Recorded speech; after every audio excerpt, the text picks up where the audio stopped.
Port-Vendres est une ville qui a un fort potentiel de développement touristique et par voie de conséquences économiques grâce à son port. Il faut savoir que c'est le seul port du département en eau profonde avec un tirant d'eau de 8,50 m qui peut accueillir des bateaux de croisière jusqu'à 153 mètres, évidemment des bateaux de commerce de fruits et légumes, mais également de la grande plaisance.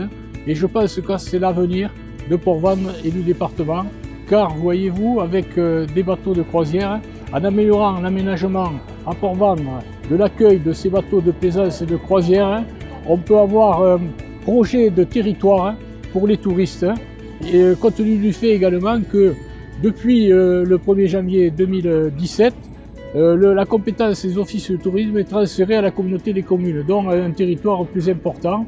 Et c'est la chance, c'est une chance, j'estime, pour le territoire, car nous allons pouvoir partager des projets ensemble et dans un cadre de territoire plus important que celui de Port-Vendres.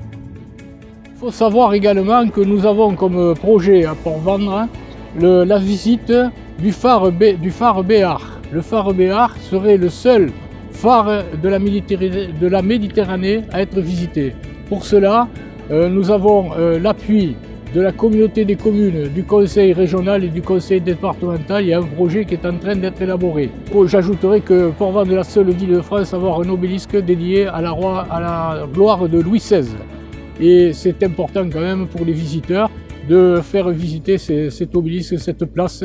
On pourra faire visiter beaucoup de choses à Port-Vendres, car Port-Vendres a un riche patrimoine historique et culturel.